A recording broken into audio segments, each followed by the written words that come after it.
Good morning, class. This is the first class of the day. So, a warm welcome to everyone. I've got a special class awaiting you guys slightly later today, but for now, this is the one. Let me see if I am visible on screen. Good morning, class. Right. I am able to hear myself right booming, so I'm very happy with that. So let's begin then straight away. So yesterday, most of you guys will remember I had started with class awaiting you guys slightly later today, but for now, this is the one. Let me see if I am visible on screen. हाँ जी तो most of you would remember yesterday I had begun with the current affairs session for the month of November. So on that note,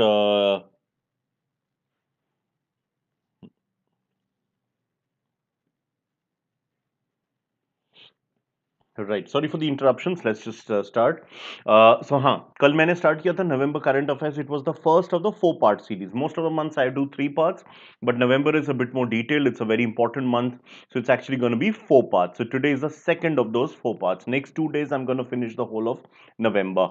So this is our channel. Let's crack all management exams. And we, of course, are at Unacademy. Welcome, everyone. We are India's largest online learning platform. I'll just quickly describe to you some of the major details about the course. But first of all, this is myself, Aritro Dasgupta, and I've been with Unacademy for a couple of months now. It's been more than 6 months now. I started taking classes from July, but I had joined the organization sometime in June itself. So this is my name, Aritro Dasgupta, and I've been teaching for 6 months here, overall for over a decade. I'm an MBA in Forest Management from the Indian Institute of Forest Management in Bhopal, with specialization in the area of conservation and livelihoods. The experience I was talking to you about that has primarily been into teaching, training, strategy, consulting, executive recruitment, and in content writing. My experience has mostly been in India, though I've also had a stint in the Middle East and been published in the US. The last several years, about almost 6 years now, I've been engaged with the coaching industry. And during this period, rank holders to several top national examinations have been my students. So that includes exams such as CAT, CLAT, DU, JAT, etc. So what all you will receive as part of the Unacademy platform, let me just show this to you. There are live tests and quizzes which contain the entire syllabus, and obviously that in the entire syllabus would entail all the subjects in it. The course content is very well structured from the head office itself. The pedagogy is set, and of course there are unlimited classes which you receive once you are on board. There are daily live classes as well. That basically means that so on a regular basis you will be having classes. So let me just show you. This is our channel, crack management exams. तो यहाँ पे अगर आप लोग click करें crack management exam, तो फिर आपको पूरा इंफॉर्मेशन मिल जाएगा. You will be able to receive all the other classes we've had in the past as well. Right, let's go ahead then. This is a list of some of our star educators. Just take a look at their names, their watch minutes, the number of followers, and also a couple of other details you may see, like their educational qualifications, etc. Let me just put my phone on silent mode. Kabhi suddenly baj jata hai, it gets really disturbing. So you've seen the names. This is some more names, but I also wanted to show you how you guys receive notifications for the different classes.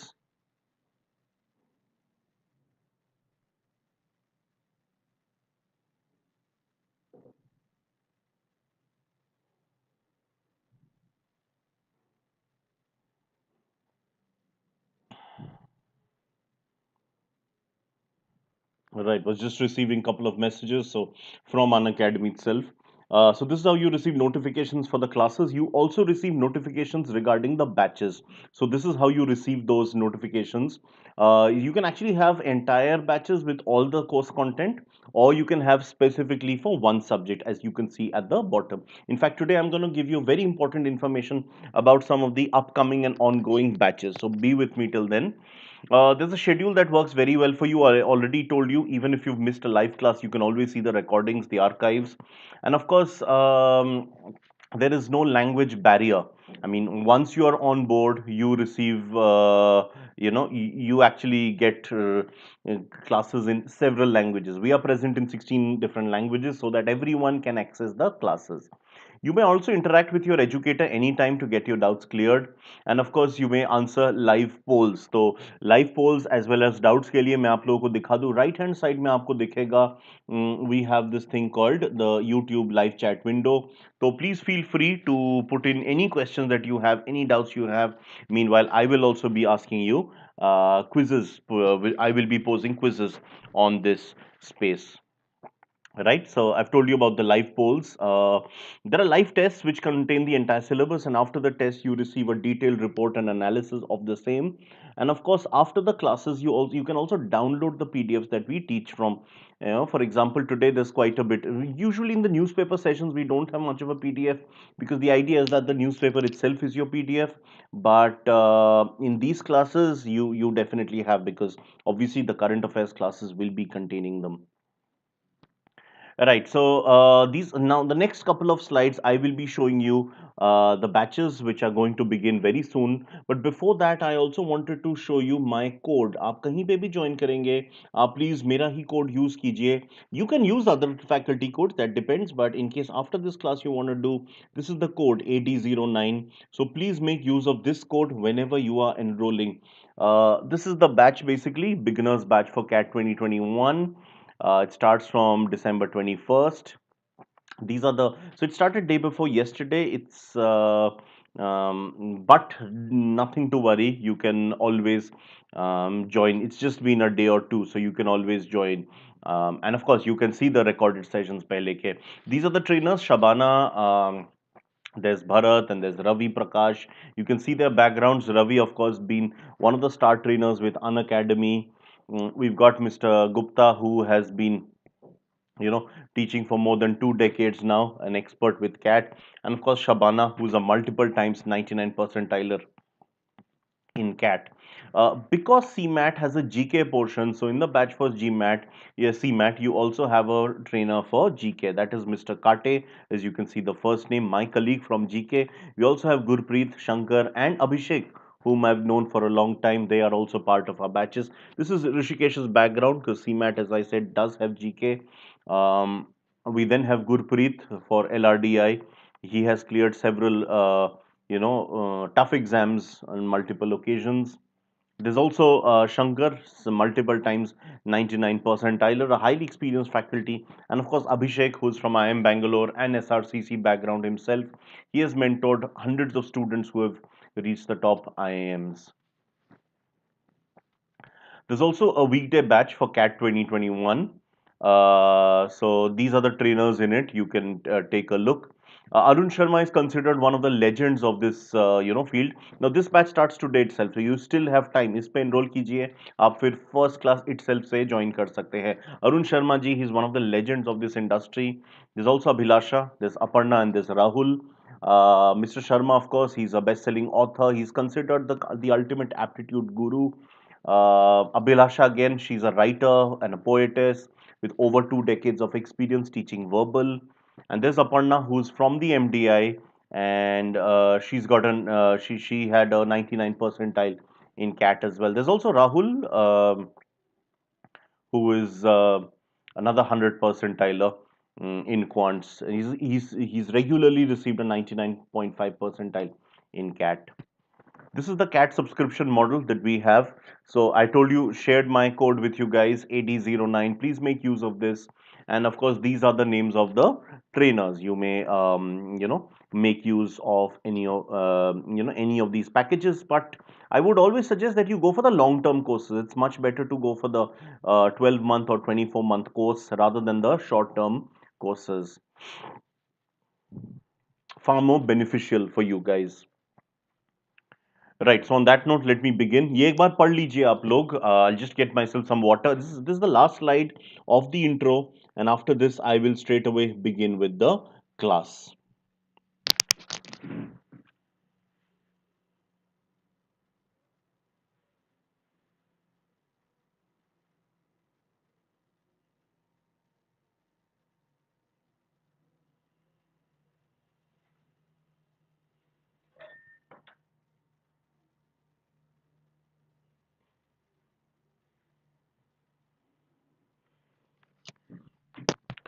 Right. So let me begin with the class then. Right. So November current affairs. Yesterday was the first of the classes. Today is the second of the four-part series.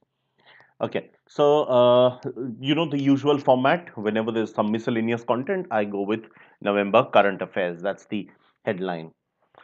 Okay, so where is this country Bolivia? Some of you might be confused about its location. मैं थोड़ा सा आप लोगों को maps पे दिखा देता हूँ, उसमें आपको थोड़ा better idea लग जाएगा. So basically, Bolivia, it's on the westernmost extreme of the way we see the planet of the world map. Let's put it that way. It is a very mountainous country, almost completely on the Andes Mountains, along with its neighbors Ecuador and Peru. Bolivia was also home to the famous Inca civilization, which collapsed sometime in the 16th century. And yeah, that's pretty much it. A very interesting location. Couple more important things I will tell you about this country, but first let us see the location.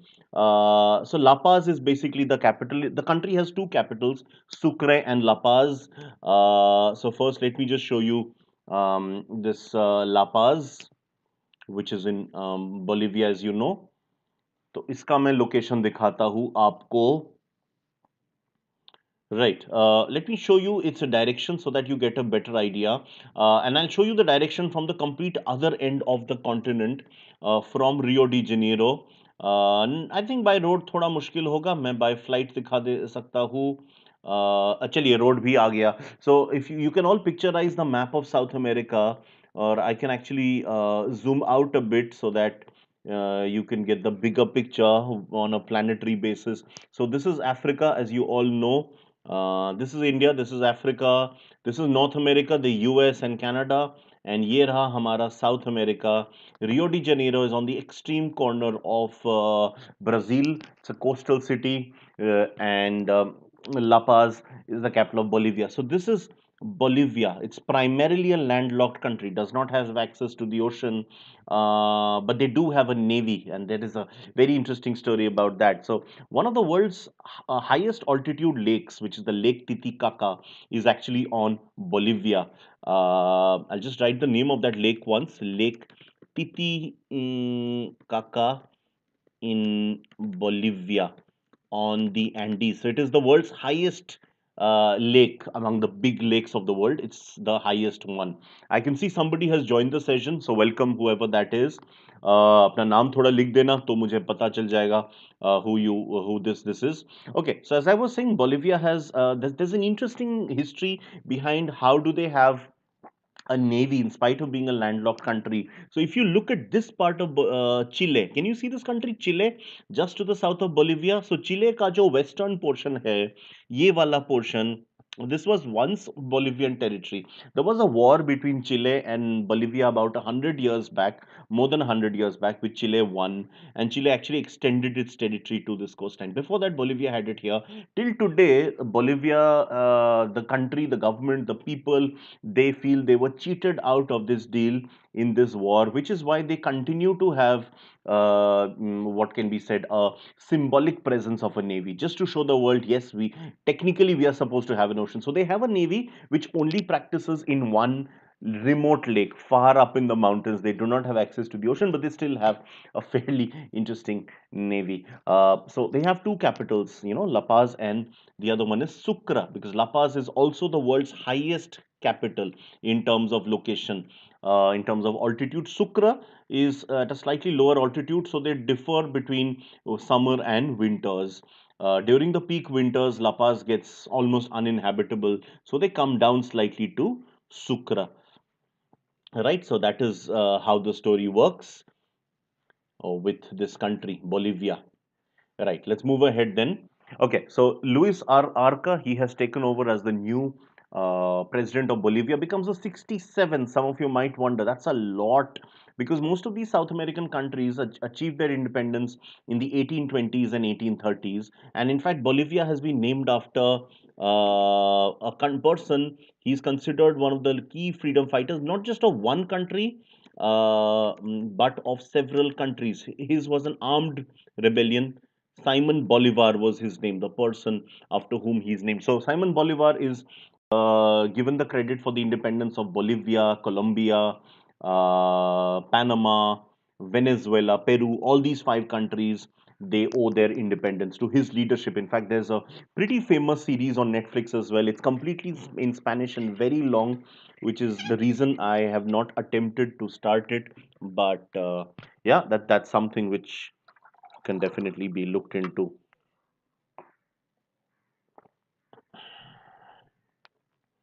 So yes, Luis Arca, he is the new president. Now Bolivia is such a it's a country on a remote part of the planet. So some of you might be wondering, why am I spending so much time on such a country? But Bolivia has actually been part of a really important, some several important political movements lately. Now, if you look at South America for the last 70 odd years since the Second World War, South American politics has been dominated by a lot of inequality. So, you will typically notice that in South American countries, the inequality is very high. You have rich people, you have poor people. You don't have much of a middle class. Unlike India, which is fairly famous for its middle class. What is the Indian middle class is a slightly debatable term, but yes, India does have a fairly strong middle class. That's something Latin American countries never really had. So, a lot of these countries have been dominated by the US, and not just since Second World War. Uske bhi pehle, I told you all these countries achieved independence long back. That was political independence from Spain, which ruled them for over 3 centuries. But after from the middle of the 19th century, it is USA which was pretty much dominating these countries. All these South American countries, maybe with the exception of Argentina, which was always quite a powerful country economically as well. But for the most part, these countries were dominated by the US. But in the last 15 odd years, in a couple of countries like Venezuela and like Bolivia, there has been a nativist upsurge. There's been this feeling that American dominance and dominance by American big chains and corporates has not served us well. So that is why they have gone towards a slightly more socialist, towards a more communist economy. In fact, the person who led Bolivia for a long time, he was a communist. Venezuela as well. Okay, so I'm talking of Evo Morales. Evo Morales was a tall leader, not just for Bolivia, but whole of South America. In fact, he was one who was campaigning that we should not celebrate Columbus Day. Columbus Day is named after the person who apparently discovered Latin America or the Americas for the Europeans. So we should stop celebrating Columbus Day because that led to the indigenous people of the Americas being persecuted, killed, colonized for hundreds of years. So he led this movement that instead we should have native festivals rather than these. Um, so he's last year basically he quit after a really long time. He was succeeded as an interim chief by Jeanine Anez. She was there for a pretty brief period. She was the interim throughout, but now you've had proper elections, and Luis Arca has now won. He belongs to another socialist party, which is the Movement for Socialism. That's the name of the party. The US doesn't seem too happy. They do not want American influence to be dimmed in the Americas. They feel that all of Americas should be dominated by them.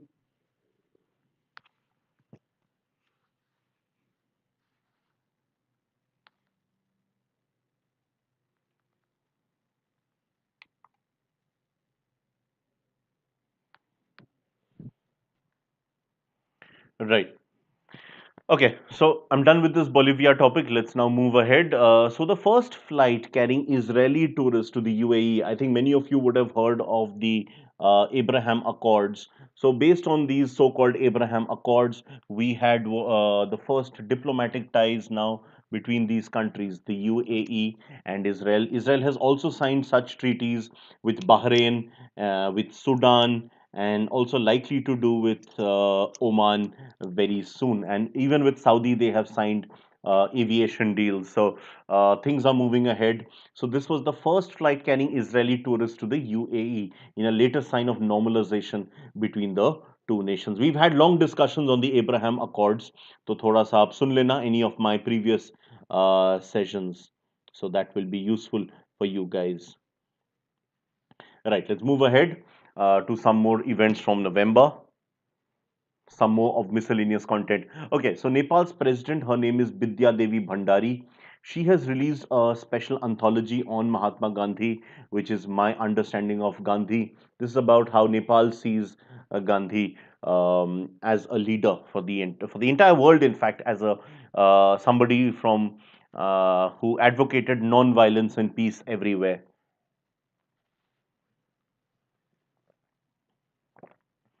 Okay, so there is this missile test which has been conducted successfully by India. All missile tests in India, and I had told this to you earlier, are held at the APJ Abdul Kalam Island, which was earlier known as the Wheeler Island. All the missile tests, please do not confuse with Sri Harikota in Andhra Pradesh.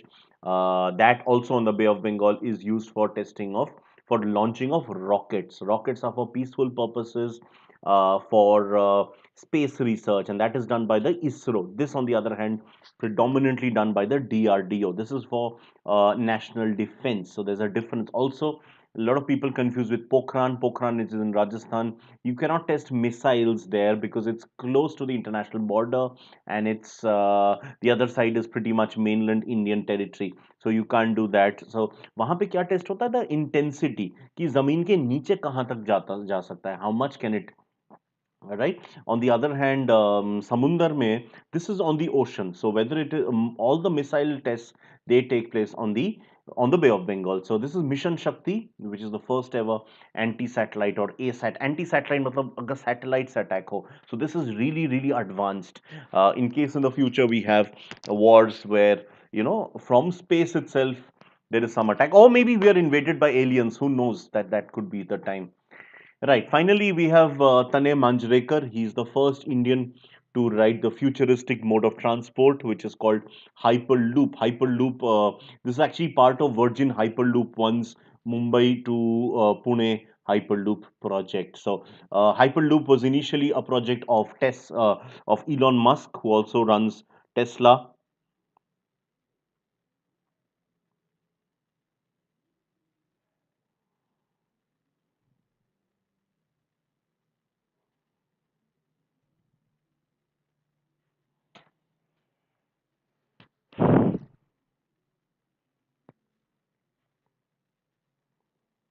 ठीक है चलिए let's move ahead further.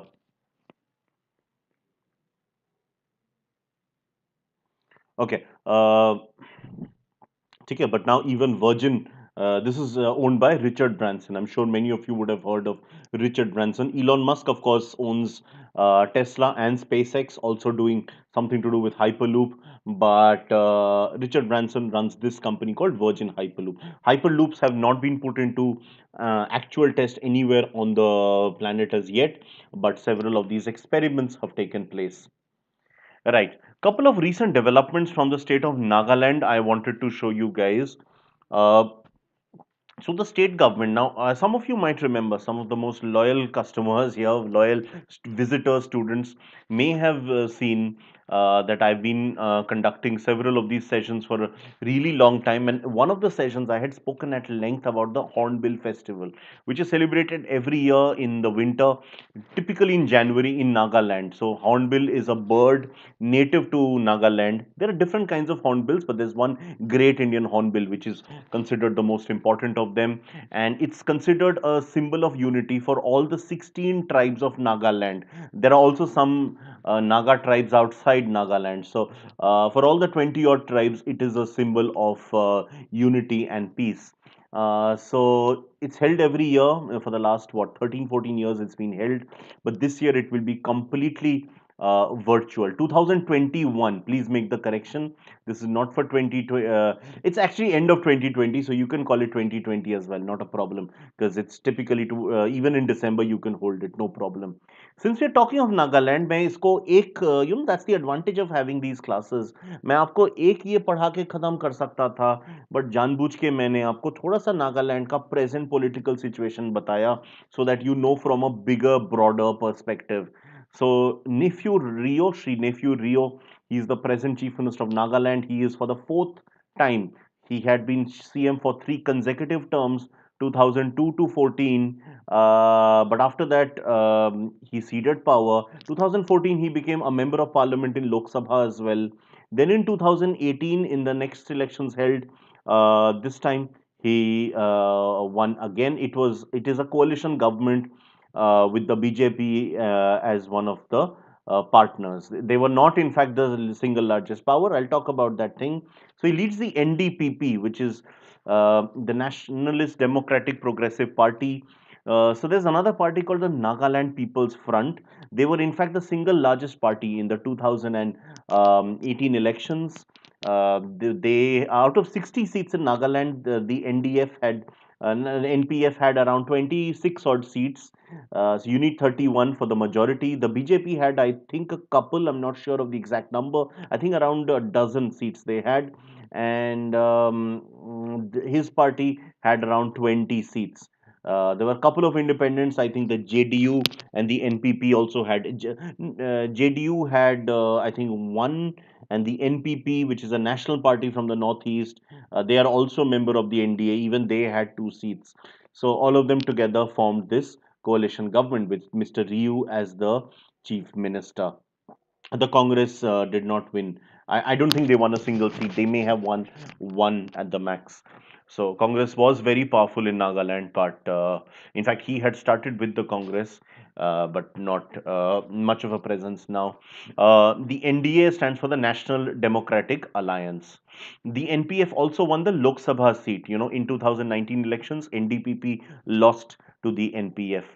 Right, so the NDA is, the National Democratic Alliance, led by the BJP, also comprises the likes of the JDU, and at the center you also have LJP, although not in Bihar, they are not part of it. So several states they have other allies.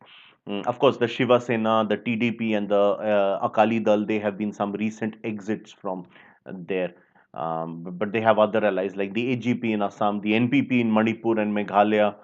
Uh, right? Yeah. Also the VIP and the Hum in Bihar. These are some of the allies. Right. So the next topic I want to talk to you guys about is the Ahimsa Award. Ahimsa, as the name suggests, it is for promotion of non-violence. So this is awarded each year by the London-based Institute of Jainology.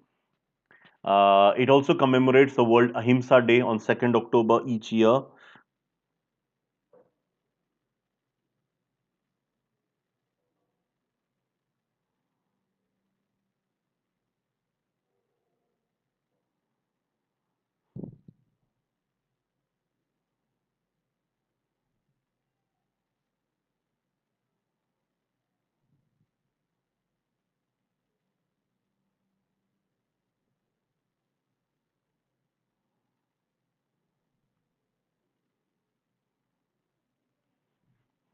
Right, 2nd October, obviously, we were just talking of Mahatma Gandhi. So it's Gandhi Jayanti, and that is the day it is commemorated on. This year's winner is somebody called Peter Tabichi. He's from Kenya. In fact, he's a teacher from this East African country. I'm sure you've all heard of Kenya. I don't need to show you the location of Kenya. Very well known by Indians, especially because we've been watching cricket for a really long time. So many of you would be knowing about this country. And I think many of us might remember Kenya from the early 2000s when they stormed the world of cricket. The late 90s, of course, they defeated West Indies. They also defeated India in one game. In the early 2000s, they made it to the semi-finals of the 2003 Cricket World Cup. And back then, everybody expected Kenya to be granted permanent test status ahead of Bangladesh. There was no Afghanistan or Ireland anywhere back then. But to the shock of many, Bangladesh was awarded. Today, Bangladesh actually has a very good team. Kenya was denied. In fact, Maurice Udumbe, the captain, he was later on, I think, embroiled in a match fixing scandal. So basically, it never really happened. Today, Kenya is nowhere, sadly. I just feel that for the world of cricket, this was a massive missed opportunity, this country. Sticking to Mr. Peter Tabichi, the capital of Kenya is Nairobi, and it's one of the most stable democracies of Africa. So Peter Tabichi, he's won the Global Teacher Prize in 2019. So just to show you that there's another award that he had won. And this Global Teacher Award, जिसकी मैं बात कर रहा था, this is awarded each year by the London-based Varkey Foundation. In fact, this year, मैं थोड़ा उसको बताता हूँ, एक बार इसको देख लीजिए. I may have rushed a bit quick. So, I can see another person has been watching the session for quite a while. So do feel free to write something. Will be great too. Connect. ठीक है, तो ये है about him.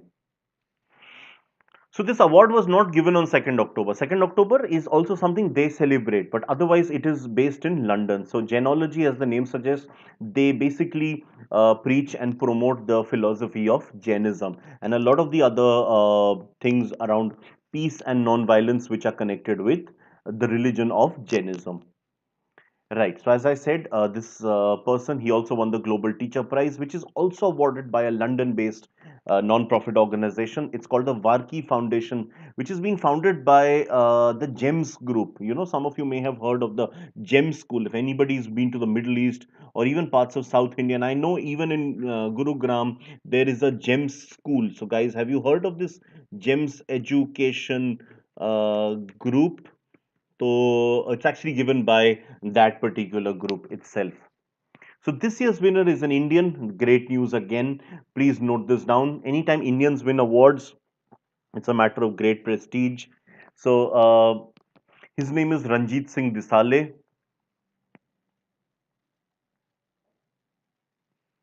Ranjit Singh Disale. He's from Maharashtra. Okay, I think we had discussed about this. I think in my newspaper sessions, I was regularly tracking this story. So, Armenia and Azerbaijan, they have signed an agreement to end the military conflict over the disputed enclave of Nagorno Karabakh, which has been plaguing these countries for quite some time now. But it seems that the worst of the crisis might be over now. Armenia, by the way, has surrendered. It's the first time in a long, long time in modern world that a country has surrendered, and one of the reasons which has been touted for Azerbaijan's strategic victory has been the use of drones. You know, we generally tend to associate drones with the with Afghanistan, the northwest frontier region, but in this case, it's gone slightly differently.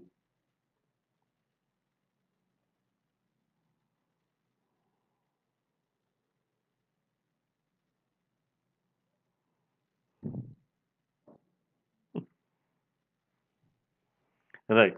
So there's a team of researchers at the Carnegie Mellon University in Pennsylvania who have developed the world's fastest open source intrusion detection system.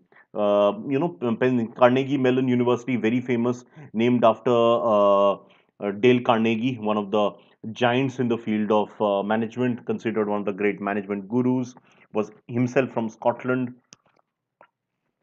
Pennsylvania is a city in the northeast of England, east and northeast of England, of USA, sorry, and so they have developed this.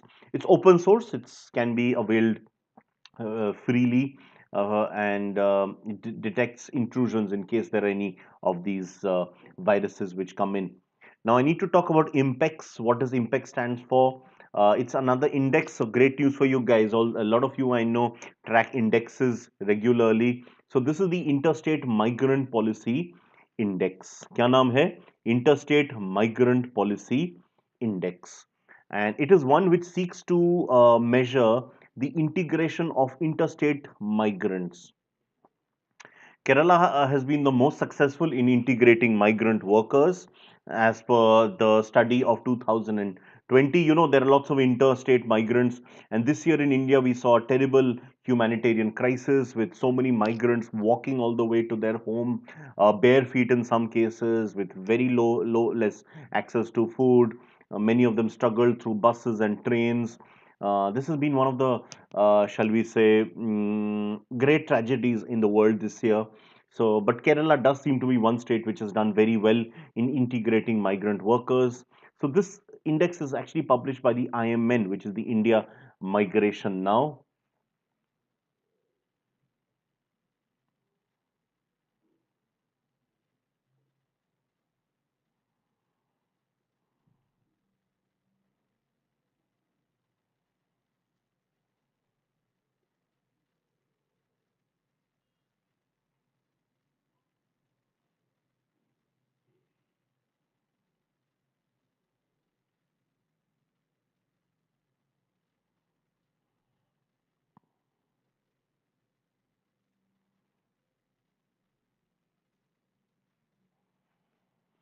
Right. Okay. So we had earlier done about GIs. GI stand for geographical indications, which basically is about protecting some commodities from being pilfered in other places. का definition मैंने लिख दिया है. So there are lychees from Tezpur in Assam which have got the recent GI. These lychees are known for being a little bitter. Generally, lychees are supposed to be sweet, but this variety of lychee is has a slightly pungent flavor to it. Not bitter, I would say. Pungent is a better word to use. Uh, ठीक है. So basically by this the state of origin is completely proven and they get protected from production elsewhere. Also from the same state of Assam, we also have, there's a district called Karbi Anglong. Karbi Anglong is in fact one of the autonomous tribal districts of Assam. There's also a district for the Bodos, there's another district for the Dimasa tribe, and there's a third one for the Karbis. Karbis are among the most significant tribe of Assam. So this too has been added to the list, and this addition has been confirmed by the APEDA. The GI registry is generally located in Chennai. I'll just write that down. GI registry. So you need a registry, right? Because obviously this is a legal protection. Then it receives, right? As you can see, the GI registry located in Chennai. But apart from that, so this has been confirmed by APEDA. What is APEDA? This is the Agricultural and Processed Food Products Export Development Authority. This is the name of the organization. Right. Let us look at a few more things from the month of November, current affairs. So, in fact, the world's first satellite, which has been equipped with an electric iodine ion, is called the NPT-30I2. This has been produced. It's not been launched yet. It's just been produced. It's known as the Bihang Kongshi 1. And this is coming from China, as you would have expected. I think the name is pretty much done. So this is a छोटा information. इसका direct question आने के chances थोड़े कम है. But this one, as I told you yesterday, climate change is one of the most significant topics these days. So you might easily expect questions or discussion topics from climate change. So be prepared for such topics with as much data as possible. So in fact, this facility has been created in Australia. Australia is one of the countries which has been on the forefront of climate related issues. Why? I think you've all heard of the Great Barrier Reef. Now, the Great Barrier Reef is struggling for survival. It is going through what is called bleaching.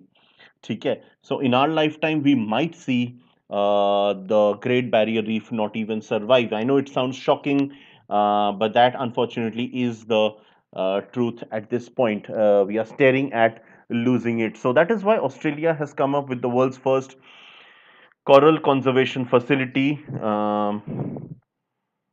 So it's called the Living Coral Biobank, which is off Port Douglas in North Queensland's Great Barrier Reef. And this has been designed by the Contreras Earl Architecture. That's the name of the architectural company. Okay, so this is a way in which the corals can regenerate themselves. So Queensland, of course, is one of the states of Australia. I'm sure you've all heard of the city of Brisbane, one of the biggest cities in Australia. The fourth test match between India and Australia will actually be held in Brisbane. It will be the last test of this tour. First coral conservation. ठीक है, तो वहीं पे it is being planned. ठीक है. Meanwhile, I would like to talk to you about the World Cup in the sport of table tennis. Table tennis, as you are probably aware, is a very popular sport in several countries. It's known as ping pong. As a recreation, more than a full-fledged sport, it's also very popular as a recreation. Many people generally play it, but as a professional sport, it's very popular in East and Southeast Asia. And so, no surprise, this year's World Cup in table tennis has also been won by two Chinese professionals. Badminton is a little bit more competitive in terms of number of countries, but table tennis is almost completely dominated by China. By the way, I'm going to give you some time by the end of the slide. It's going to take me a few more minutes to discuss the contents of this slide. Tab tak I want you guys to write down the name of a very famous Indian table tennis player. She is making a lot of waves right now, and she's a top contender to win an Olympic medal next year. We are all hoping, we're all praying that she brings glory to the nation. And of course, in 2022, we have the Commonwealth Games and we have the Asian Games. Again, that's one area where we expect her to win us a medal, maybe even a gold medal, by because obviously there's no China in the Commonwealth Games. Asian Games, it's as good as the World Cup. It's World Cup or Olympics, right? Okay. Anyway, so table tennis, the sport is regulated by the ITTF, which stands for the International Table Tennis Federation. I think you guessed it right. So the World Cup will be held in Weihai, which is in China, and this was held in Weihai, China. The men's winner is Fan Zhengdong from China, who also defeated another player from the same country in the final. And the women's winner, again from the same country, her name is Chen Meng.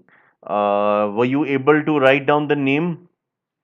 Please follow Manika Batra.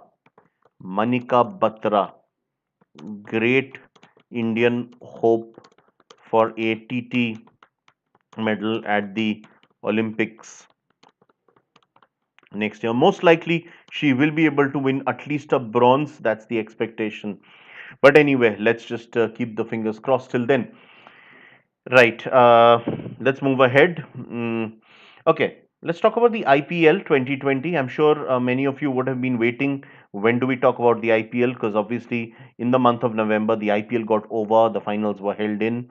It's the Indian Premier League, as you all know. This year saw the 13th edition, and it was also the second edition to be held completely abroad after the 2009 edition, which was held in South Africa. It was the third edition to be partly held abroad. I mean, okay, so let me take you through to the beginning. 2008 was the first edition, obviously held in India. 2009, it was held in South Africa because it was clashing with the general elections in India. And during the elections, obviously, you know that there is a massive ground support which needs to be given by the police, by the armed forces, paramilitary forces, which is why it was not possible to give such security to the IPL, which is why for 1 year it was held in South Africa. The same thing repeated in 2014. However, in 2014, the IPL was only interfering with the first third of the election process, which is why only the first third was held in the Middle East. The rest of it was held in India. I think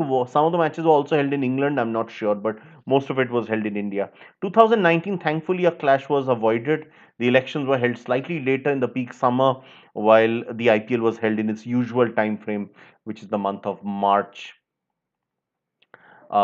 This year, due to the COVID crisis, due to the distancing norms and the travel restrictions, it was held in the UAE once again.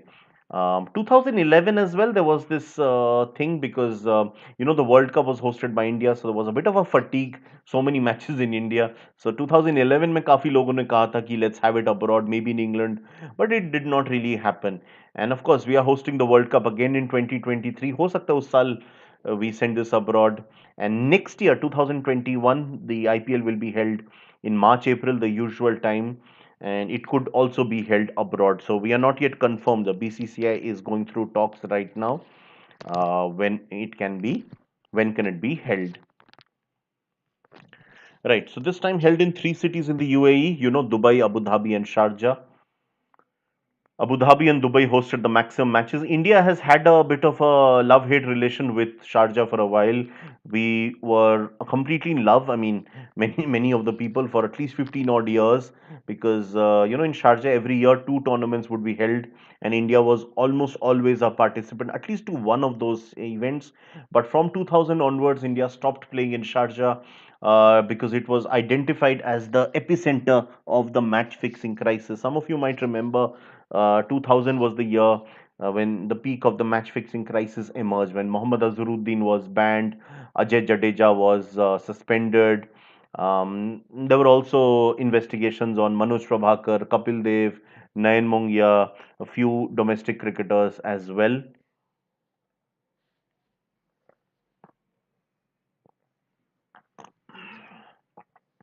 Right. So, and also, so for a couple of years after India boycotted Sharjah, matches continued to be held there. These tri series, but by the mid 2000s, there was generally all these tri series and quadrangular series sort of ceased. So instead, they were replaced by bilateral series only. So anyway, the interest ebbed away. So Sharjah stopped hosting these international matches. Though Sharjah got another lease of life after 2009 when the Pakistan cricket team, people stopped playing in Pakistan. You know, all the foreign countries, after the Sri Lankan cricket team's bus was attacked on a tour to Pakistan. So for about a decade, all of Pakistan's home matches were held in the Middle East, Sharjah, Dubai, or Abu Dhabi. Afghanistan too has held a lot of its home matches in the Middle East. Right. So this year's edition, Mumbai Indians won the final, defeating the Sunrisers Hyderabad, match held in Abu Dhabi. Right. Some of the statistics, some of the key performers, let's go through them. KL Rahul, who's from the Kings 11 Punjab, was a leading run scorer. South African fast bowler Kagiso Rabada from the winners Mumbai Indians was a leading wicket taker. His teammate, also from the Mumbai Indians but from England, Jofra Archer. Many of you might remember he bowled the final over in the last Cricket World Cup, that crucial tiebreak against New Zealand.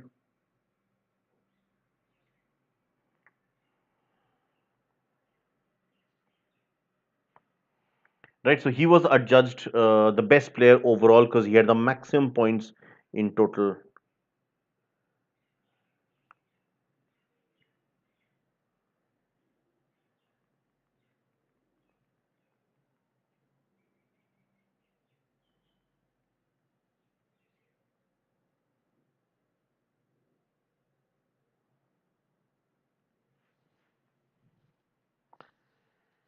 Right. ठीक है. So these were the main stats holders. You might get questions on these as well. Right. Let's move ahead further to some more miscellaneous content from the month of November. Okay, so our Prime Minister Shri Narendra Modi, he co-chaired the 17th ASEAN India Summit along with the Prime Minister of Vietnam. I'm not sure if I can pronounce this correct, but I'll try. Nguyen Xuan Phuc. I'm assuming that's the name. Vietnam, by the way, forget the joke on my pronunciation. That's a joke on my pronunciation, not on the name. Vietnam is actually a country whose economy is doing very well. And in fact, this year, if I look at Asia as a region, Asia continent, there are only three countries which are on a positive growth rate. One of them is Bangladesh, and I've spoken many times in my classes on the remarkable economic success of Bangladesh. Another, I think you guessed it right, is China, which has defied a lot of other expectations to do well this year. The third is Vietnam. These are the only three countries that have had a positive growth rate this year. Vietnam has become an outsourcing hub, and there's a lot of manufacturing also which takes place here. Sticking to the same continent but slightly different region, Vietnam, of course, is in Southeast Asia, which is why we spoke about ASEAN. By the way, I'll talk in greater detail about ASEAN in one of the upcoming slides. But for now, let's talk about Prince Khalifa bin Salman Al Khalifa. He passed away. He was the world's longest serving prime minister of. He was the world's longest serving prime minister. He was from Bahrain. I guess the English is slightly this thing, but anyway, I think you got my point. So yeah, that's the news from these regions. Okay, now what is Scorpene? Scorpene is basically a French word for scorpion. Scorpion, I hope all of you know. Scorpion is an animal which is extremely poisonous. A lot of the older houses you'll still find them. So scorpion को French में Scorpene बोलते हैं और इसको scorpion के shape में बनाया design किया गया है. So this is originally from France, just like the Rafale. We are getting, but in the case of Rafale, the original planes will all be built by France. Only later on will there be a technology transfer. In this case, we have imported them earlier, but now that time has already arrived. In fact, for the last 3 years, we have been building these submarines in India. In India, they are known as Kalvari. The Indian class is known as the Kalvari class. So they are being built at the Mazagaon docks by the Mazagaon Docks Limited, which is in Mumbai. Uh, France is doing technology transfer. So this has been launched into water. Overall, six of them will be built. The sixth one is yet to be built, but this is the fifth and the second last built, and has already been launched into water. You know, submarines, they go under the water. Right. So, which are the Scorpene submarines in India? Let's quickly take a look. One is Kalvari, the first one, and because it was the first one, it has also lent its name to the entire class. So, all these are called the Kalvari class. The second one was Khanderi, followed by Karanj. Then we had Vela, and the last one just released now, as I said, is the Vagir. मैंने आपको अभी बताया, अभी अभी launch हुआ है. तो ये फिफ्थ वाला जो है वो है वागीर. ठीक है. Just take a look at the names quickly and then I will move on to the rest of the session. Do keep your questions coming in.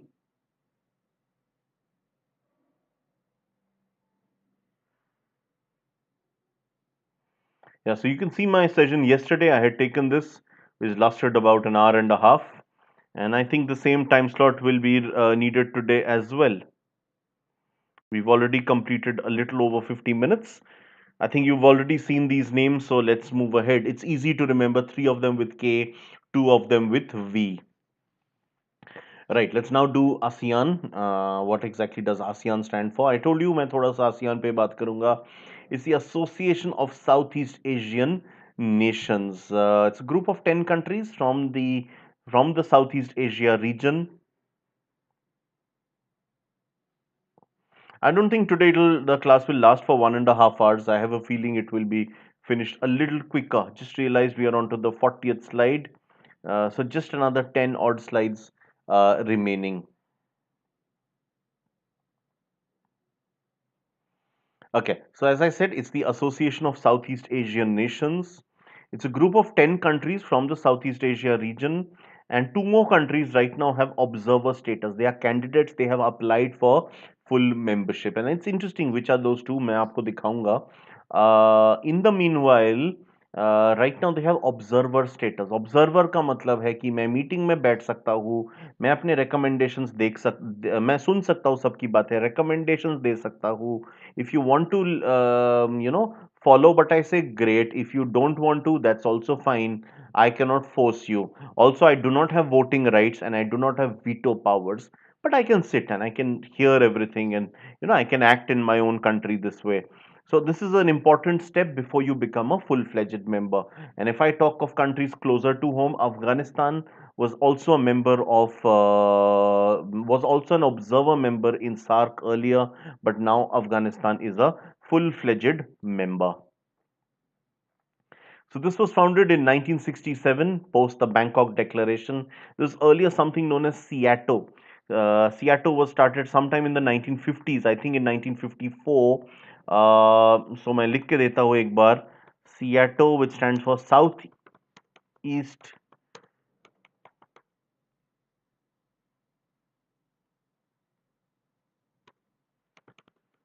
Southeast Asian Trade Organization. ठीक है, this was the name of SEATO. This was never that successful because in the 1950s, most of these ASEAN members were not even independent countries. So it never really hit the running. But once ASEAN was created, SEATO was sort of subsumed within the ASEAN, and now it was far more successful. The Secretary General of ASEAN, his name is Lim Jack Hui. He's from Brunei, and the headquarters are in Jakarta, which is in Indonesia. ठीक है, Brunei, some of you may have heard, it's the Sultan of Brunei was once the world's richest man, and it's a really oil rich country. Oil, mostly offshore oil जिसे कहते हैं.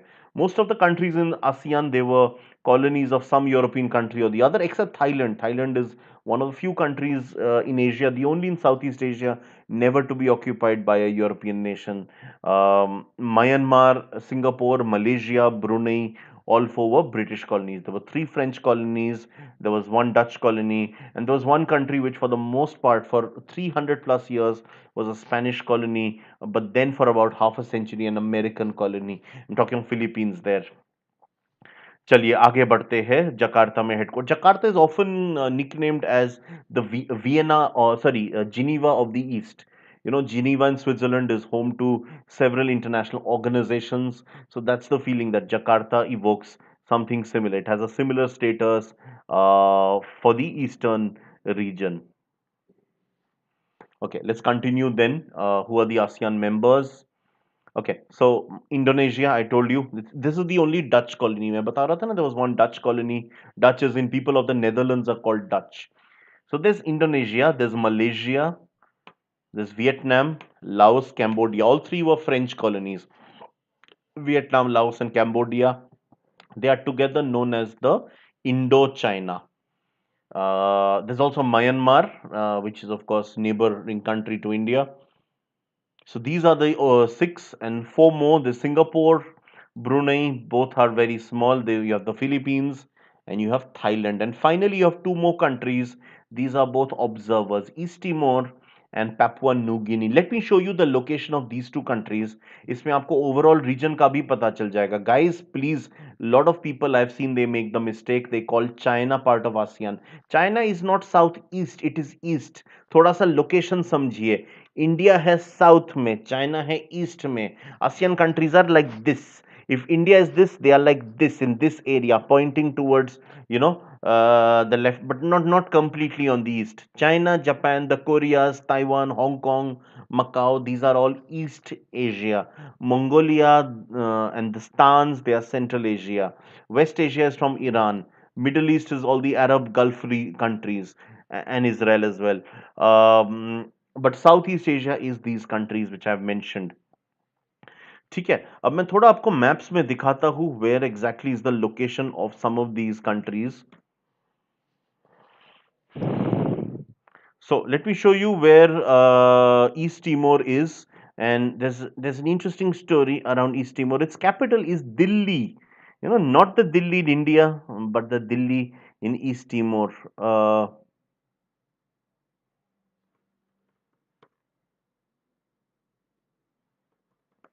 East Delhi भेज देगा ये मुझे अगर मैं बस ईस्ट पे रखूं. Anyway, Dili in East Timor, that is where I am sending you guys to. I think you guys travel a lot virtually in my classes. Let me show you the directions. I'll show it from Jakarta, you know, or maybe from Kuala Lumpur.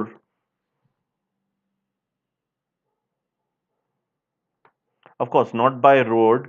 I'll show you to you via airline. Okay, guys, please take a look. This is Malaysia ka south. This is Singapore on the Straits of Malacca. These are all islands of Indonesia, including this massive one, Borneo, jiska thoda sa part is also Malaysia. Brunei is also here. These are all islands of Indonesia. This is Philippines and its islands. This is an island known as Timor. Timor ka ek part is East Timor and another part is so that's an independent country. So this is India, of course. So Timor बोल के पूरा island Indonesia का part था. But there was a part of Timor. Okay, as I said, most of Indonesia, all of Indonesia was Dutch colony. But there was a part, just like Goa, just like Macau, just like Mombasa. There was a small area called East Timor, which was under Portuguese rule. Because it was under Portuguese rule, they had a different culture, and so when they were merged with Indonesia, they were not very happy. They revolted, and in the late 90s, there were a lot of civil wars, and finally, East Timor was broken up. East Timor was then formed as an independent country. So, western side with capital in Kupang is part of Indonesia. This part is an independent country. Capital is Dili. There's a lot of Indian influence across Southeast Asia. And that's something which our Prime Minister mentioned last time he visited Thailand, Bangkok. He visited on an official tour. So, there were a couple of things. You know, if you look at Singapore, Singapore is what? Oh, it's originally Singhapura, the city of lions. उसी का एक corruption है. Java was Yavadvipa, Sumatra, even Thailand's main airport in Bangkok, it's Suvarna Bhumi, which is land of gold. right? So there's a lot of Indian influence all over this region. They also have their own versions of the Mahabharat and Ramayana. अच्छा, अब देखते हैं वो कहाँ पे है. Papua New Guinea, इसका capital है Port Moresby. Some of you may have attended my book review session on a day when I reviewed Guns, Germs and Steel, and this is something I had told you guys back then on how Papua New Guinea, इस पूरे island के बारे में मैंने काफी कुछ बताया था उस दिन. You can go back to my book review. So this is the island you can see on the screen, the island of Timor, sorry, the island of New Guinea. उसका जो western portion है, it's known as Irian Jaya, that is part of Indonesia. The eastern part is an independent country called Papua New Guinea. Papua New Guinea was a British colony, rather, it was a colony of a colony, because after the first, it was actually a German colony for a long time, but after the First World War, when Germany was defeated and all of its colonies were taken away, including in Africa, the likes of Tanzania, Togo, Cameroon, Rwanda, they were all split by the European powers. Similarly, Papua New Guinea was taken up by the British. Britain then outsourced it to Australia, which was a British dominion, not exactly a colony in that sense. So, what is yes? Hi, Subhashish, great to have you here. Do let me know if you have any questions. So, the western part of New Guinea Island is Irian Jaya, part of Indonesia, but the western part, eastern part, sorry, ठीक है, eastern part is, sorry, part is East Timor, not East Timor यार, मैं confuse हो रहा हूँ, is Papua New Guinea independent country. It's a very diverse country, about 12,000 odd languages in such a small, it's a very big island, New Guinea, but compared to say mainland land masses, it's pretty small. So उस comparison में मैं बता रहा था आप लोगों को. चलिए आगे बढ़ते हैं.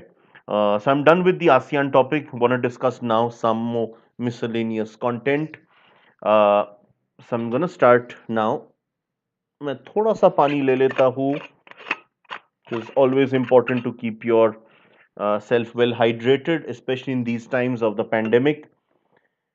But I'll continue speaking. So there's a team from Odisha which has been selected for the NASA Human Exploration Rover Challenge in 2021. So human beings, rovers are a kind of crafts, spacecrafts, which they move on surfaces, but they rove. So they don't have wheels per se to drive on planets, nor do they fly much higher. They basically rove. So if this is the land of some alien planet, उसके थोड़ा सा ऊपर, ताकि आपको बिल्कुल ground का पता चले, but at the same time friction and lack of gravity does not affect the craft much. So rovers are, so there'll be a challenge that who are the best humans suited to it.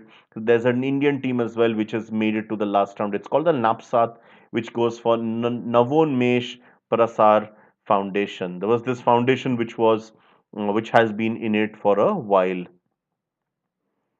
ठीक है. Subhashish, do write in whatever are your doubts, any points, any comments which you would like to share. Do help me with the likes as well, and do subscribe to my sessions on Unacademy.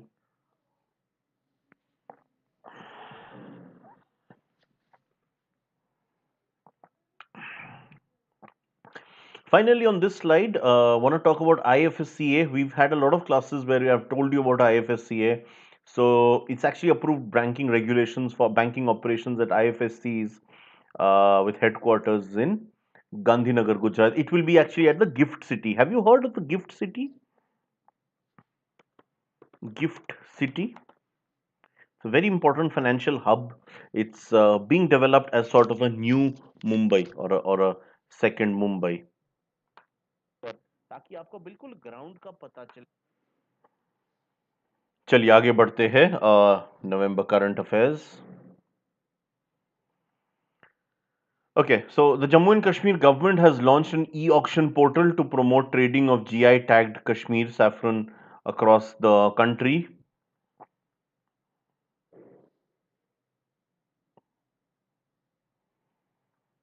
ठीक है।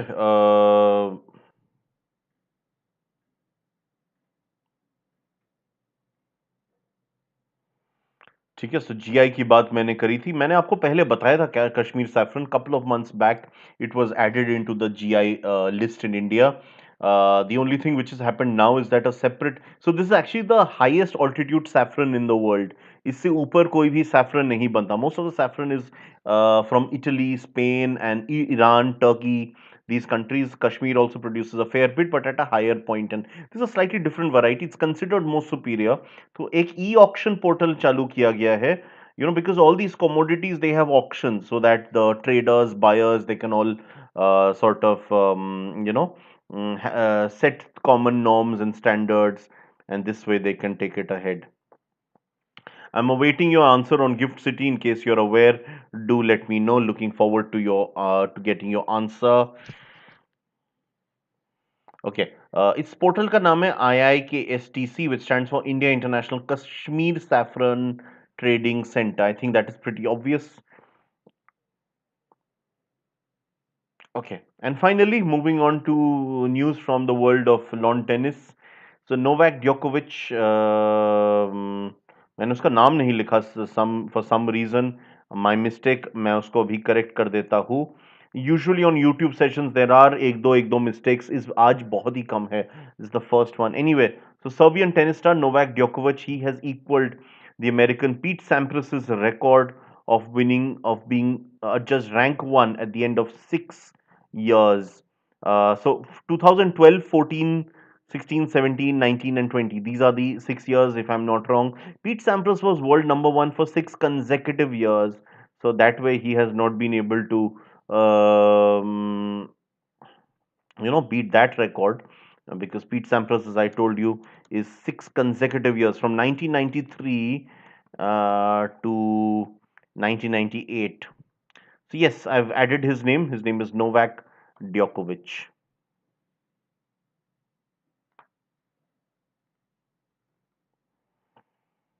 ठीक है, चलिए आगे बढ़ते हैं। अच्छा, मैंने आपको पहले रामसार साइट्स के बारे में थोड़ा सा बताया था। Ramsar sites are, there was a conference in the early 1970s in Iran. There's a city called Ramsar. The idea was to protect sites which are on the water bodies, because places on the water bodies, they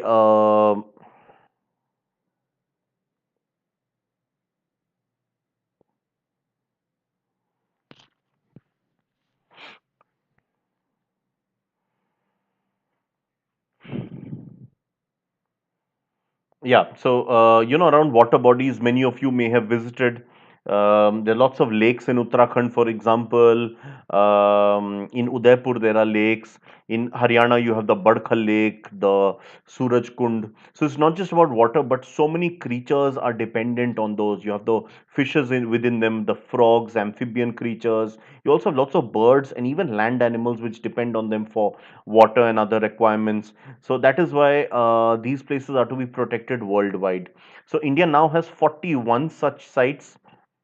Sometime in 2019, at one go, 10 sites were updated. मैंने आपको बताया था, sir 27 से सीधा 37 पे पहुंचे हम. उसके बाद एक और ऐड किया गया था, और इस महीने तीन और. So we now have 41 such sites. One of them is Kabartal, which is in Bihar's Begusarai district, recognized as a wetland of international importance, the first such wetland in the state under the Ramsar Convention. This is according to the Union Environment Ministry. ठीक है, तो Begusarai district में है ये काबरताल. ठीक है, तो first in Bihar. Uttar Pradesh में जहां पे काफी कुछ ऐड हुआ था अर्लियर दिस ईयर, बस टेलिंग यू 10 एक साथ ऐड हुए. आई थिंक उनमें से 5 यूपी में ही थे. सो यूपी में एक और ऐड हुआ है, आगरा में कीठम लेक. आगरा के पास एक जगह है Bharatpur, very famous for birds. And even in Agra and Mathura, because they are close to Bharatpur, they do get a decent bird life population.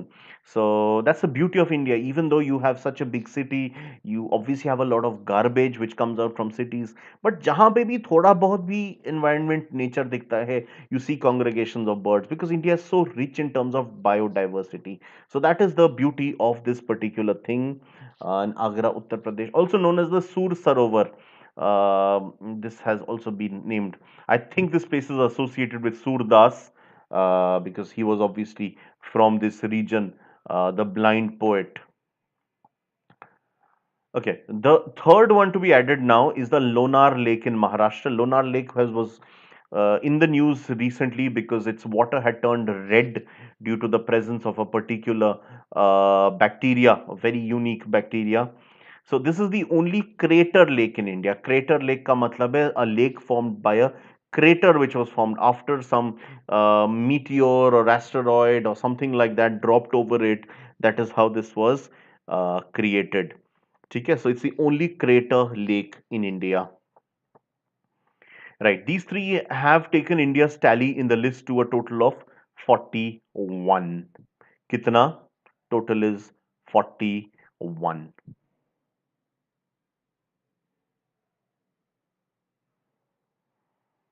Right, so guys, just hang on. I'll come back quickly. I'll take a quick bio break. Just give me a moment, guys.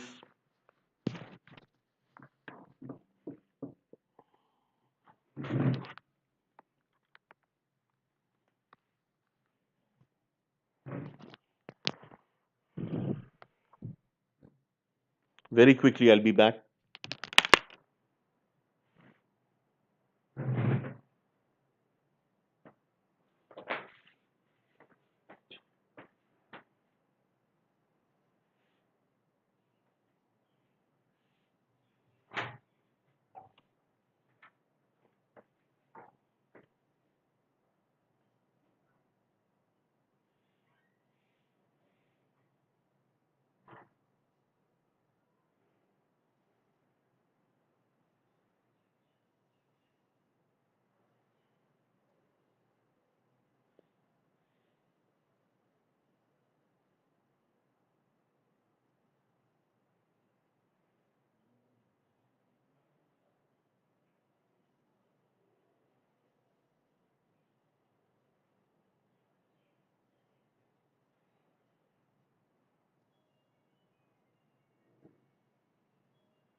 Right. Good afternoon, all.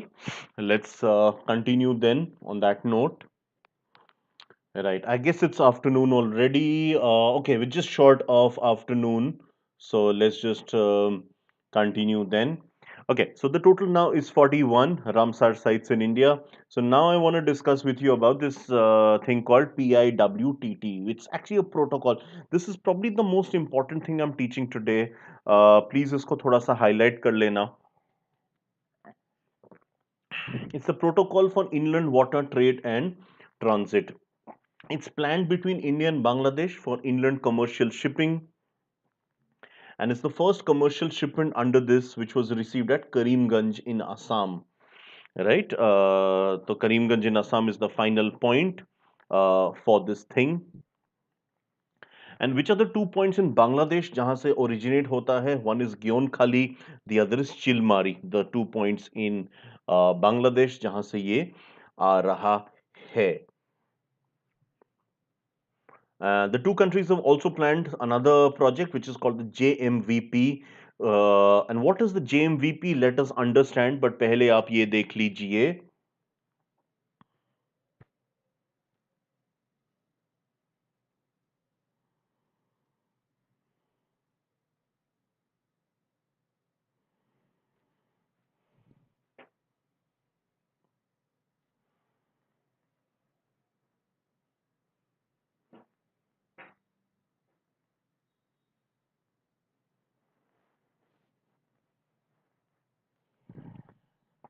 ठीक है, देख लिया सबने इसको, बहुत important है क्योंकि it's gonna open up a lot of commercial business opportunities. In fact, Nitin Gadkari, who is the minister for shipping and highways, MSMEs, he always talks about how inland shipping is something which needs to be encouraged and increased, rather than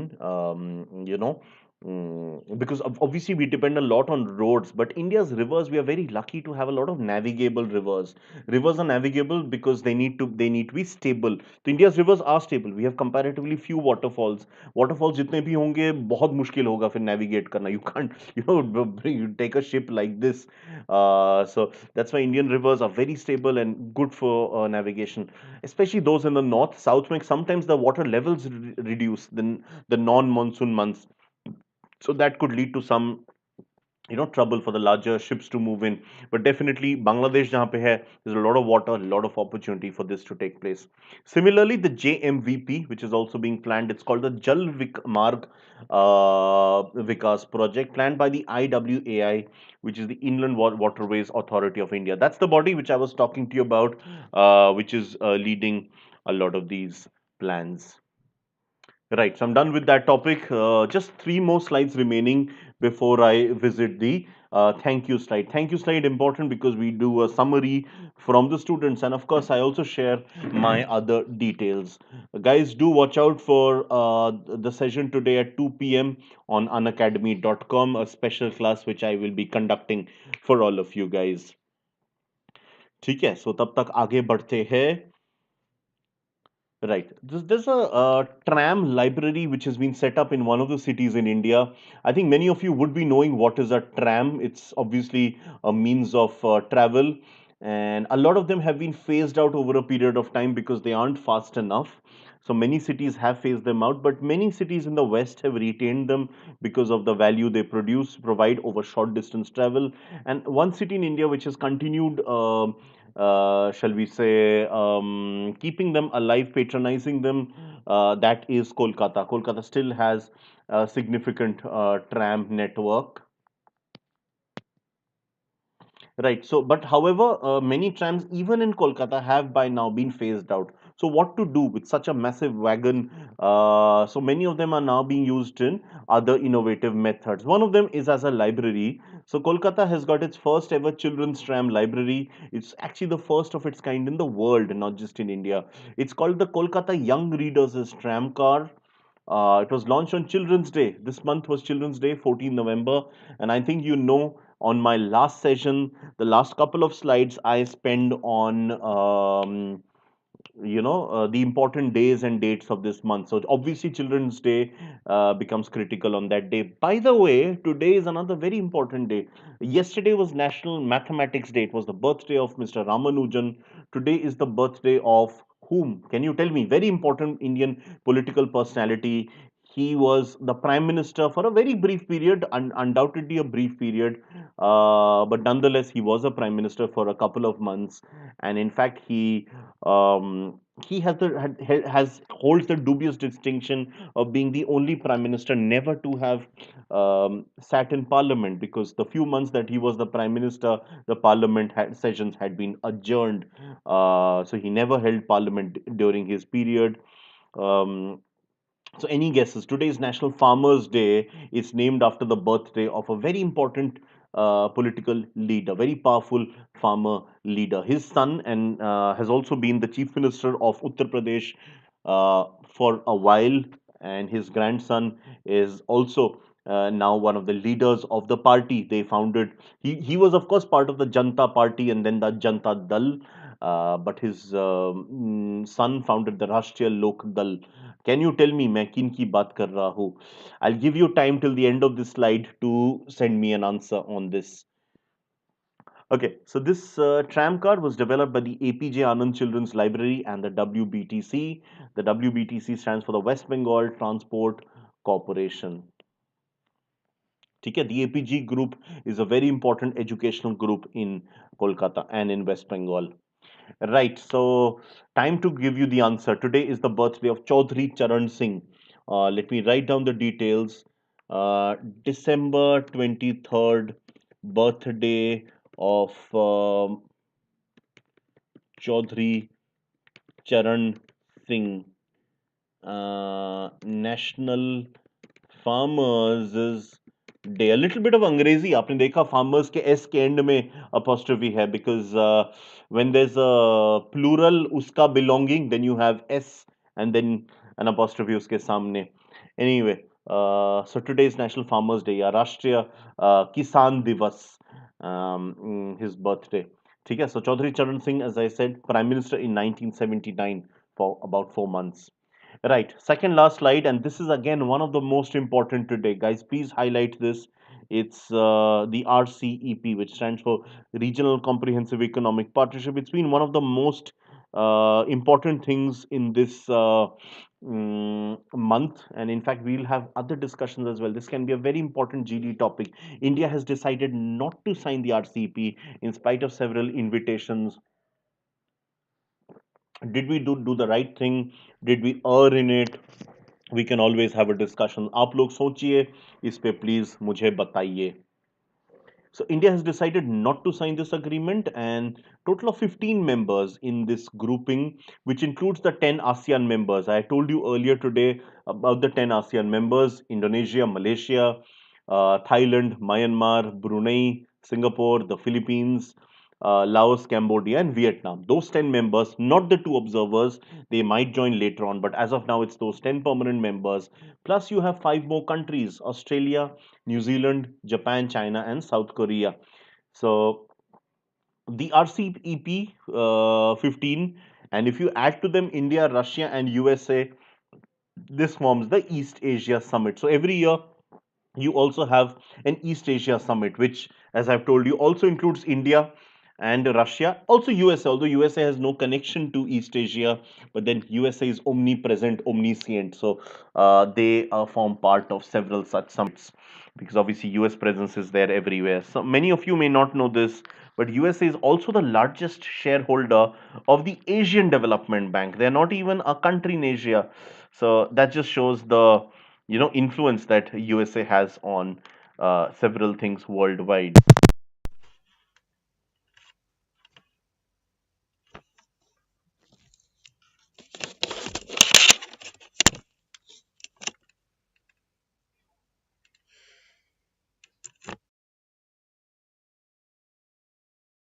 Okay, some more miscellaneous content from the month of November. Shrish, this is actually the last slide before I close the session for today. So, in fact, I had told you about the bipoles in Madhya Pradesh. Madhya Pradesh मैं अगले class में Bihar elections के बारे में discuss करूंगा. कल I have my third session on November current affairs, so join me for that. I am gonna talk about the Bihar elections. Bihar elections के साथ साथ बहुत सारे स्टेट्स में बाईपोल्स भी हुए, by elections. Telangana, for example, had a very interesting result. Uttar Pradesh had quite a few. In Madhya Pradesh, the BJP swept. Now, MP का case बहुत interesting है. Let me take you to the origins. In 2018, Madhya Pradesh had its elections with two more states from the Hindi heartland, Rajasthan and Chhattisgarh, also with Telangana and Mizoram, but that's also obviously not the Hindi heartland. Rajasthan, the Congress won. In Chhattisgarh, Congress won by a massive margin. It was a landslide victory. It wasn't a landslide in Rajasthan, it was fairly close, but the Congress did swing home. But in Madhya Pradesh, it was very close. In fact, the BJP had a higher vote percentage, marginally higher over the Congress. These three states are also critical because they are direct BJP versus Congress fights. Unlike a lot of states which are strong regional parties, like in Delhi, you have the Aam Aadmi Party, you have the Akalis in Punjab, you have the JJP now in Haryana, the RJD and the JDU in Bihar. In UP, you have SP and BSP, also the RLD to an extent. In West Bengal, you have Trinamool Congress and the left. Kerala has the left. Tamil Nadu has the Dravidian parties. Andhra has YSRCP and TDP. Maharashtra has NCP and the Shiva Sena. Assam has the AGP and AIUDF. Jammu and Kashmir has the PDP and the JKNC. These three states have strong regional parties. BSP does have something of a presence. It's a distant third with a usually around a 6 to 10% vote share. So it's a significant vote share, but not enough to topple the big two. So it's usually a BJP versus Congress direct fight, and these are held just 6 months before the national elections. So that's what makes these states really critical. It's like the semi-final, although this time the results were completely different to what happened in the states. So so MP had a very interesting thing. MP has a total of 230 seats, so you need a minimum of 116 to win the majority. The BJP had been in power for 15 consecutive years. This time, though, the Congress was the single largest party, winning 114 seats to the BJP's 109. Four seats were won by independents. There were two from the BSP, one held by the SP, Samajwadi Party. अब इसके बाद क्या हुआ? Um, Out of these 223, there were later bypolls. So Congress actually increased it slightly to 115. BJP was on 108. The independents and the BSP and the SP also originally supported the Congress. So Congress was in power for about 15 to 18 months. But earlier, नहीं, for about, हाँ, वही, आप मान के चलो, about 18 months, right? From December 2018 till March 2020. Yeah, so about 18 months. Uh, yeah, just a little short of that. So in March this year, by March, there was this very strong leader, Jyotiraditya Scindia. He quit the Congress. He joined the BJP. Many people in his family, like Vasundhara Raje, they are already with the BJP. So he shifted over, and when he shifted, several others from the Congress also shifted to the BJP. So the mass defections, about 28 defected. And when there are mass defections, what happens is those seats are cancelled and you need to have polls or re-elections on those seats, and 19 of these 28 seats were won by the BJP. That was a resounding victory. The Congress won only 9, so they remain on 96 right now. One seat is as yet uncontested, it's vacant. Another 7 seats, the order doesn't change. 4 independents, 2 BSP, 1 SP. Out of these 28, of course, the BJP increasing its tally overall to from 107 plus 19, so it's 126. It's a comfortable majority now for the BJP. So unless something changes drastically, they will be completely in power of MP till 2023. So basically, for the best part of 2 decades, they will be in power in MP, very similar to how they've held power in Gujarat, or how the left was powerful in West Bengal, although it's a bit more to go that distance. Or the Congress was in power in Maharashtra for a very long time. Right. Moving ahead, this is the final topic today. So every country in the European Union has somebody called a commissioner. Welcome. I can see somebody else has joined this session. So welcome to this session. So in March this year, by March, the Right. So every country in the European Union, they have a commissioner who's basically a representative for that particular country to the EU. So so for Bulgaria, I don't know if you're aware where is Bulgaria, guys. Are you aware where is Bulgaria? मैं आप लोगों को थोड़ा सा location दिखा देता हूँ. It's also one of the most backward countries, one of the economically weakest countries of the EU. They were not even allowed to take up the euro because there was a fear it could lead to another Greece-like scenario multiplied many times, because per capita income they're much poorer than Greece. They're very near Russia. There's long been a Russian ally. It was a communist country during the Cold War years. But now, of course, Bulgaria wants to modernize. It wants to bring up its economy, which is one reason why it is, trying to strengthen itself by being part of the EU. So let me just show you the capital. It's called Sofia. मैं आपको दोनों side से location दिखाऊंगा, east west दोनों से. मतलब रफली speaking मैं बॉल पार्क बता रहा हूँ. जितना दूर सोफिया है फ्रॉम लंदन, उतनी ही दूर it is also from New Delhi. It's also not part of the Schengen agreement as yet. So मैं लंदन से दिखाता हूँ so that you have a basic idea. Sofia is the name of the capital of Bulgaria. So this is London. Of course, UK no more part of EU, but all these countries are: France, Spain, Portugal, Italy, Germany, Hungary. All of these countries, they are part of the EU. Not Ukraine. Ukraine, of course, on the border, but Romania, all these countries. So this is Bulgaria, relatively small country. Football fans might remember Dimitar Berbatov, who was such an elegant player for Tottenham Hotspurs, Manchester United, Fulham, and Monaco, Bayer Leverkusen. So they might just remember that guy. And 1994, some of you, if you can go so far back, they were actually, you'll be shocked to hear, they were semi-finalists in the Football World Cup, the one held in USA. 1994, them and Sweden, they were the two semi-finalists, while Brazil and Italy contested the final. Let me show you from Delhi to give you an idea from the other side of the map. So almost roughly halfway between London and Delhi.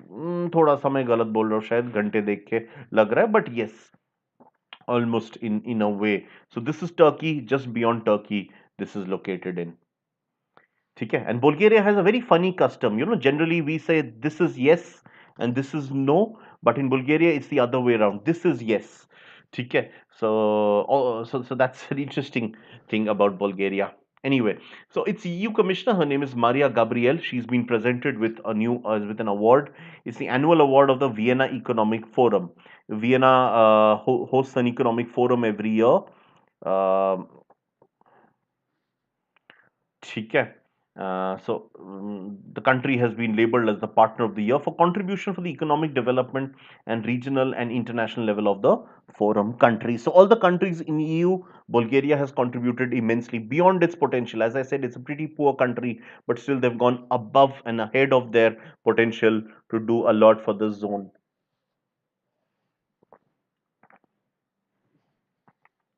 Right. So I'm pretty much done with today's session.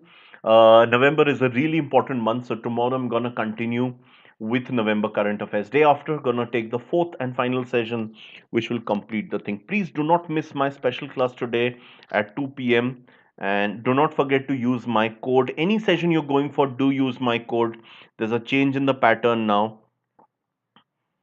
So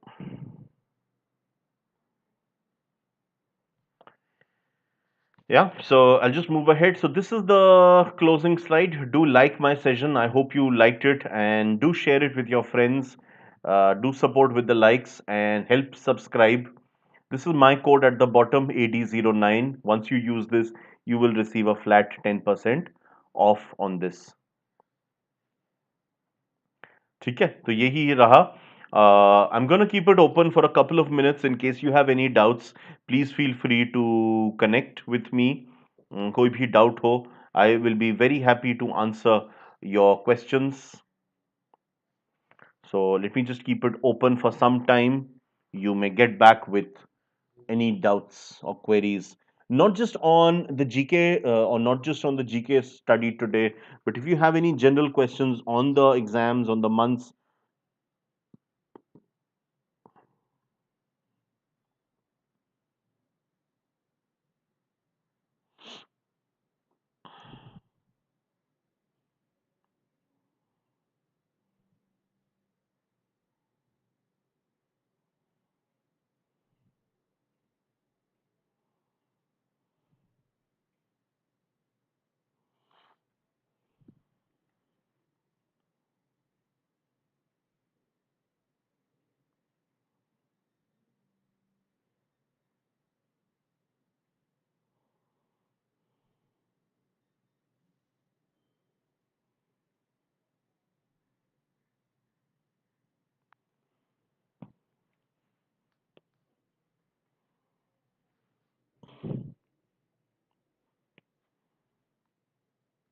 Sorry.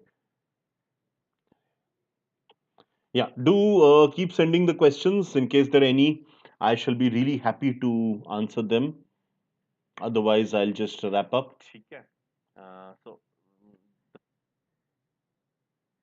contribution for the economic development and regional and international level of the forum country. So,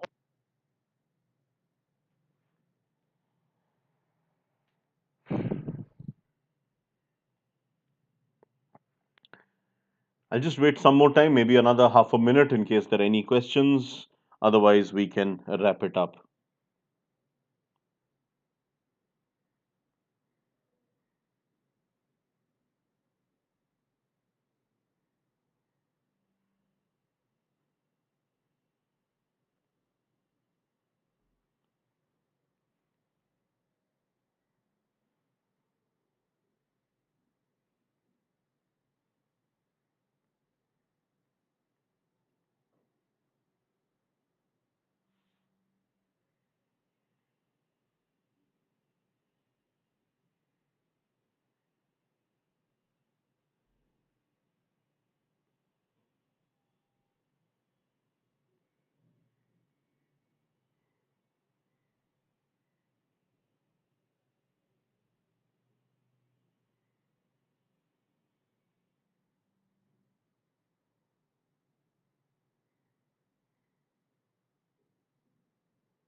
Right, let me see one last time if there's any questions.